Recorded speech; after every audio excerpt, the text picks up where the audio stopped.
We're back. Event 6. Bright and early in the morning. Gonna be a very hot day. It's beautiful right now, but it'll warm up quick. My dad and I just loaded the old car. Actually, look how good my dad's car looks in the grass. This looks a lot lower than it is, but fan favorite. Anywho, I'm gonna go pick up Dan, hit the road, get this thing started. Let's do it.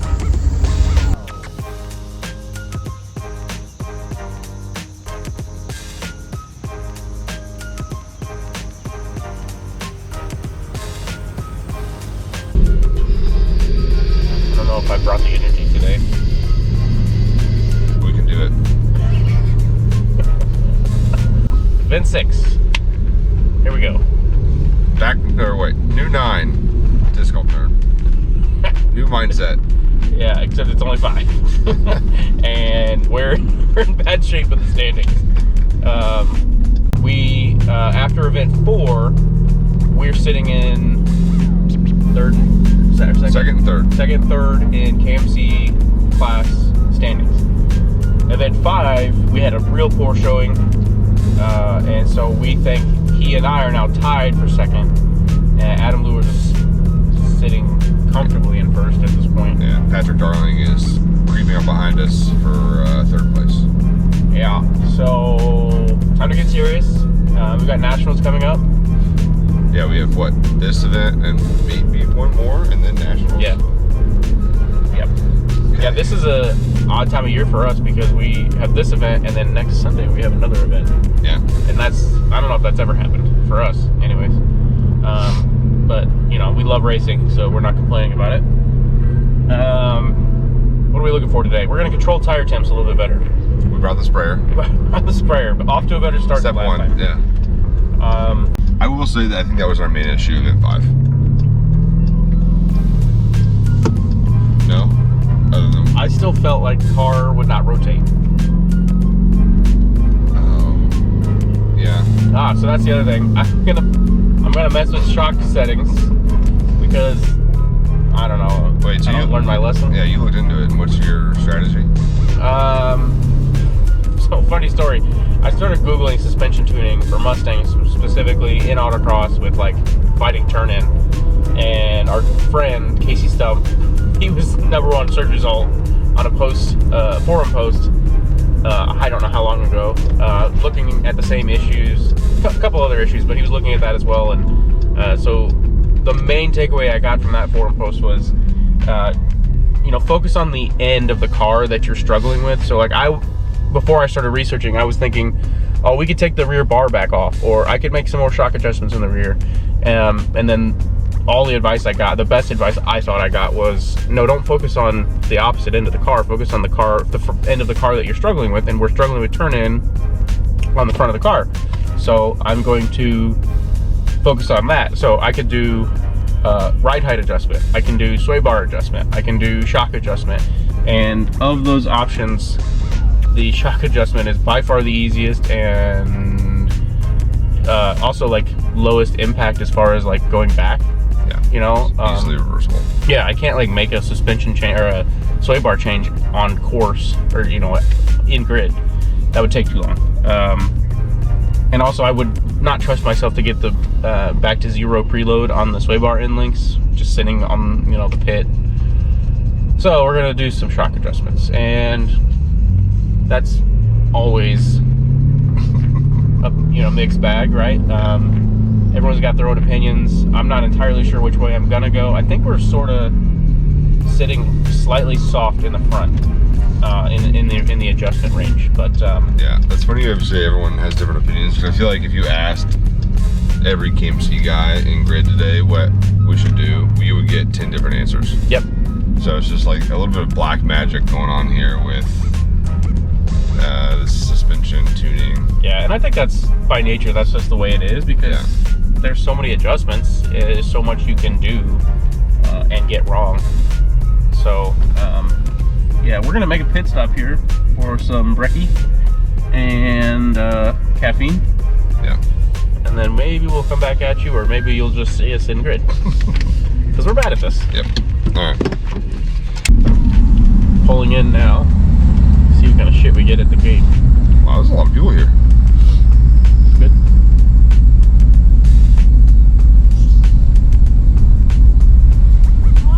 Hello. Don't break shit today. You guys have a sign? Yeah, we don't hard card like you guys. Losers. Thanks for opening the gate for us. Well, we got here extra early because we knew you guys were going to be early. That's smart. Fashionably late. Well, we're 5 minutes early. Yeah. What's up, noobs? Just ignored us. It's me. I'm the noob. Okay, so I haven't walked course yet, but Dan just did. So tell me a little bit about what we saw. So we're standing in the staging lane, basically, or the staging area, basically, and then we're going to hit our start mark there. Sorry, no, our start mark there. And then we're going to do a big S.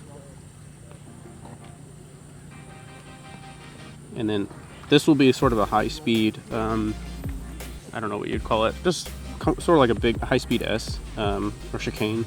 And when I say high speed, that's relative to our normal, you know, more intense turns. And then we'll hit a straight and then hard on the brakes here to get turned, and then back around over the sweeping right-hander into a very open and long slalom all through the back. Before, as you come out of the slalom, you could ignore the last cone, and then there's a gate to your right and a gate to your left that sort of pushes you right and then pushes you back left before your hard right-hander. And then it's just, there's a couple kinks, what do you call them, Chicago boxes? Mm-hmm. Sort of trying to get in your way at the finish here, but then it's just flying finish across the line. Okay. That sounds pretty straightforward. I have not watched course yet because I pulled the car up to grid and realized we were on empty. So. In true fashion. Yeah. So it's like we were just at Quick Trip and could have taken care of that then, but. Yeah. Well, they didn't have 93. True. Neither did this one. I know. Okay. But Good we're stuff. NA, so Yeah. minimal impact. Yeah. So it's already starting to warm up. I know earlier this morning I said it was feeling pretty good out, but I'm gonna walk the course at least twice, try to get a feel for this. All right, course walk is done. I actually really like this course. A little wide open, so it should be good for us big KMC guys. So, like I said, it's getting really hot out. I couldn't tell you what the temperature is right now. It feels like it's getting close to 100 already. Not even 9 o'clock. So, there you have it. We'll call it 9 o'clock. Why not? 9-ish. So 9-ish, we're going to do driver's meeting in about 15 minutes. So, I'll catch the trailer. Try to do a little driver's bit meeting, of today. and we'll get this thing rolling. So, wish us luck. We'll keep you updated through and through, and get this thing going. Okay, if you know anything about us, we're not very good at this. So we're gonna make a last-minute shock adjustment because we're having not enough turn in or too much turn in. Not enough. Not enough. Yeah. So we've got these coilovers built by Borschlag, and he is. So I have a note in my phone that says where we're at, where the current settings are at. Yes. And then a little note of what I want to do to achieve what I want. And I determined through intense research and guessing that I needed a little less rebound in the front. Okay. So I dialed it one click. I'm gonna go out, and if I still don't like the turn in, then I'll dial another click. I don't know. We're guessing here. Yeah. So the beautiful thing about the shock adjustments is that it's very easy to fix. It's just twisting that knob one way or the other. So it's the quickest thing we can do to toy with the suspension. So if it doesn't work, we'll dial it back. But I don't know. We don't know what we're doing. All right. Okay, in the car for first run. So we got the radio delivery in progress. Todd's here. Data logger decides to not work right now, Clear the core. so we'll see how this goes. We'll get to. Yeah, I remember that one time on all these event videos, we're like, we're gonna fix this. Sometimes it's not our fault. Is that a GoPro cooler on that camera? Up here? Yeah. Yeah, that's what it is. Actually, I think it absorbs more heat. Go ahead and extend a couple cars. Yeah, so kind of everything's not working right now. Just want the car to work, I guess, ultimately. Okay, now it's connected, and then it drops out. Ah!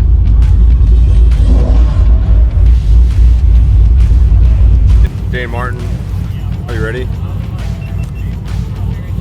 Yes. So naturally, all of our recording things decide to like not work right now. I don't know what's going on. But he's about to go for his first run. It's already getting hot. So see. Good luck, dude. Thanks, Todd. Oh yeah, he's getting wild out there on the back. It looked great. The Camaro Hall is the male. He's in with a time of 53.865. So there's your first official run. First official time, 53.865. First run for MMR event 6. And, You know, I bought a fancy gimbal so I don't have to hold this camera like this, but actually I'm not using it.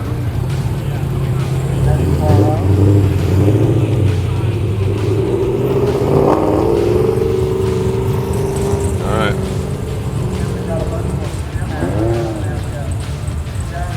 Here we go.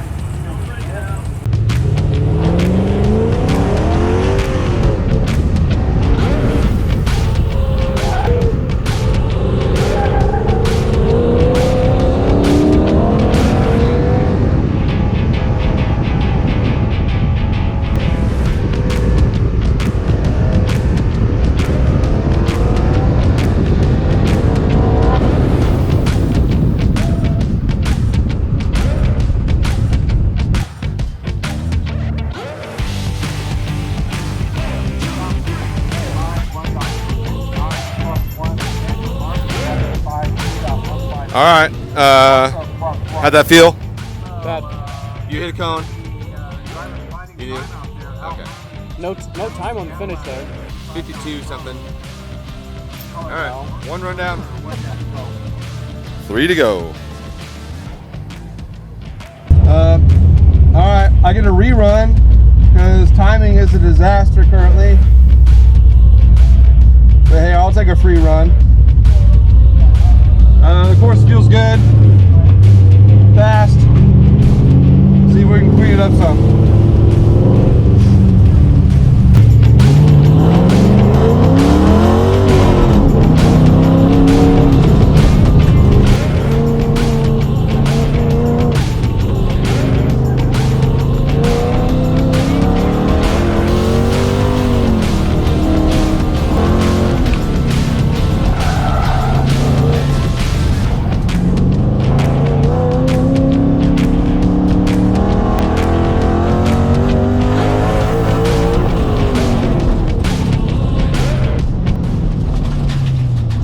Timing's not working still. So I literally have no idea how that was. It felt clean. I don't see anyone where I'm running for my cones. Very frustrating. I think I need to clean up the slalom. That felt sloppy.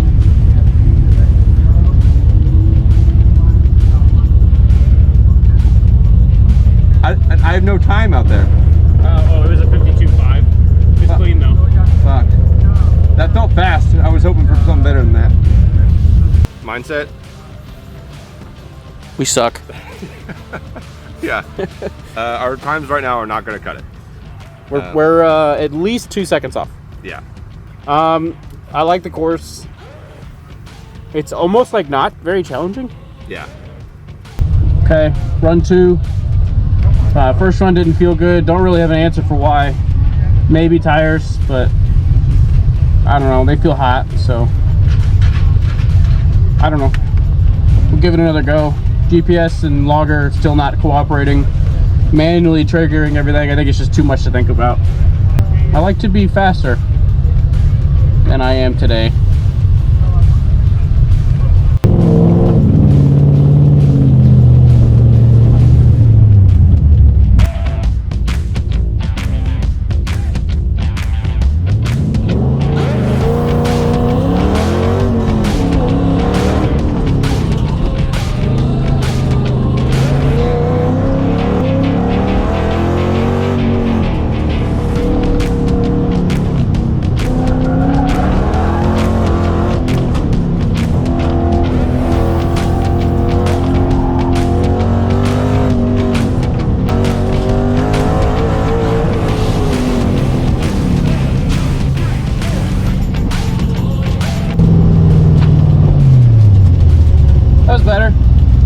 good enough, but better. Second run. I'm still not fast enough. It seems like the fast times are in the 50s and I'm in the 52s, so I gotta cut off a lot of time. I think it's in the slaloms. Really try to dial in the slalom and hope, I don't know. Whatever it is, I'm not gonna punch the steering wheel today.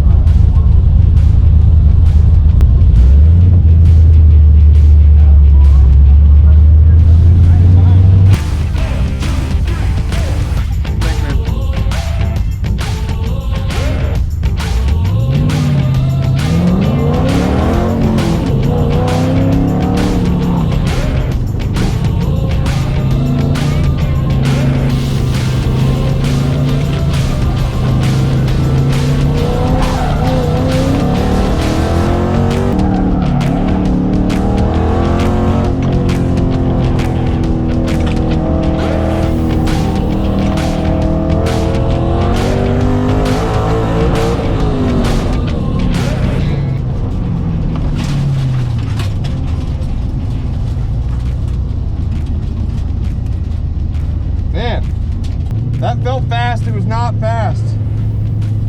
All right, run 3 for me. Still not fast enough. Gonna have to cut a lot of time off here, so.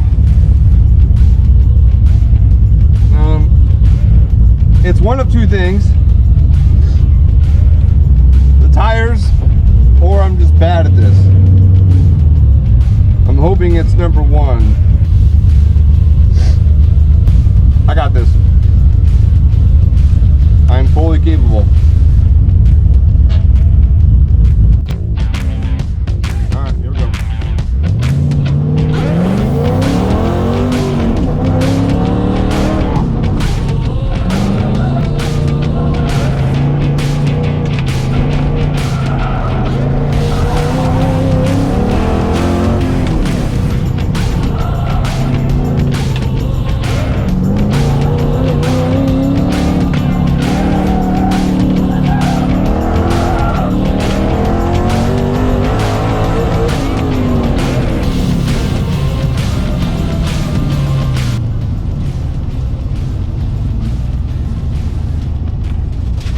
Well, that was my fastest run, 50.7, but I think I hit a cone.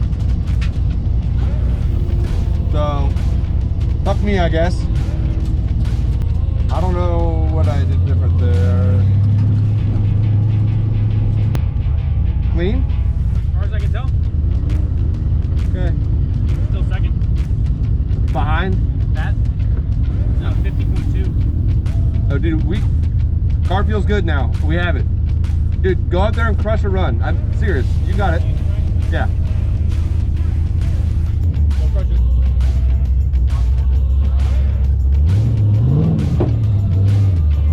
Okay, last try. Got to be smooth but fast. Smooth and fast. We lost the camera on top. Literally lost it, I think. That's cool. R.I.P.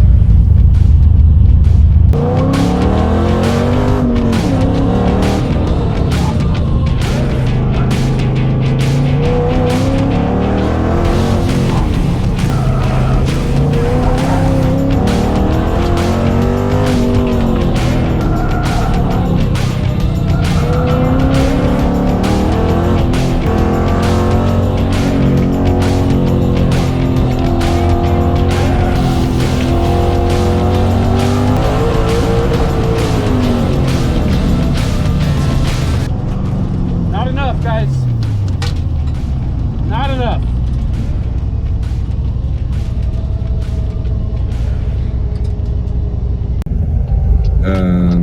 So I had one more run left. It was going to be my hero run. I was going to win the whole thing. Yeah. And then someone decided to empty their entire oil pan with oil on the entire course. I'm not kidding. It's like what, after the 3rd or 4th turn, just completely caked with oil. So much oil that we ran out of oil dry. So who knows when we're going to restart. And it's the entire run watch as well. Yeah. I think they're basically just saying that they've got a lot of people out there trying to clean up the oil dry. But so frustrating. I mean, I get that people really can't control their cars exploding like that, but for us, especially when we're kind of hoping we had one more run to like set the pace and snag first place, the odds of that happening now are not in our favor. Oil's not great for traction. So anyway, as it stands, assuming no faster runs are made, Dan is in second and I am in third, barely. Dan's at like a 50.700. I am at a 50.743, so 0.04 of a second off. Also frustrating because I had been like hyping myself up to go out there and like set a hero run, and like the tires felt pretty good. We had just sprayed them down, all that good stuff. And now it's been what, 30 minutes maybe? It might be up to an hour before we're back in the car for literally one more run. So who the hell knows? What a joke. All right, well, if I had a Cars Are Pain shirt on, I would say that, because cars are pain. This is very, very frustrating, especially for an event we wanted to come out and kind of kick some ass. So who knows? I'll let you know in a second. You want to talk about it? No. Oh man, That sucked. yeah, Dan got shafted by a situation we couldn't control. Kind of, because also, like when it comes down to it, you know, I may have not held my position anyways, because two very competitive people, Todd being one of them, still had runs to go. Not as fast as we want to be, again. So that's step, or, you know, check mark one, strike one. I don't know, strike one, I guess. Todd had a pretty good run at a 50.753. Not fast enough for first, but was sitting in second. I had my fourth run right before the oil down, and I hit a 50.700. So I was 53 hundredths of a second over faster than Todd, which put me in second. Todd was getting ready to get in the car for his fourth run. Oil down happens. Shut down. They end heat one there and delete all fourth runs. So that puts me back on a 51.5, I think, which I ran with Todd on my third run. Was not my fastest at the time, but I had coned a 50.9. Either way, best case scenario, I would have been in third. I think I'm currently now in fourth. Todd did get second to Pat in the Camaro, and then Adam got third in his Mustang, and then I got fourth. Yeah. So I feel like we've had multiple finishes to these event videos that have this similar tone. Oh, a whole other thing, the Solo Storm totally shit the bed. Couldn't keep the GPS module connected to Solo Storm. So although the videos did work, we were manually triggering it. And so the timing is all bad, and then the GPS faulted out, and so there's like no usable runs that we'd be able to watch. So we have some video we can put on the video, or you've probably seen it now, but yeah, it won't be anything like we were trying to achieve. Let me count the ways we screwed up today. Anything else? All right, welcome back to another episode of Why We're Bad at This. That was very depressing, watching the end of that. But let's try to make this on a lighter note before we wrap up this video. Let's do a quick comparison of Dan's fastest run versus mine. You'll see that Dan's fastest run of the day, fastest clean run, was a 51.546. My fastest run was a 50.758. So let's go ahead and watch these runs all the way through in their entirety, and then we'll go back through and do a quick comparison. I don't have a whole lot of takeaways here, but there are just a few points I'll touch on, and why I may have been able to sneak away with quicker time. So let's go ahead and watch. You'll notice that my data points here through the GoPro are totally off, so don't mind those. Again, Solo Storm did not work for us today. for who knows why or what. But anywho, this is what we have, so we're gonna work with it.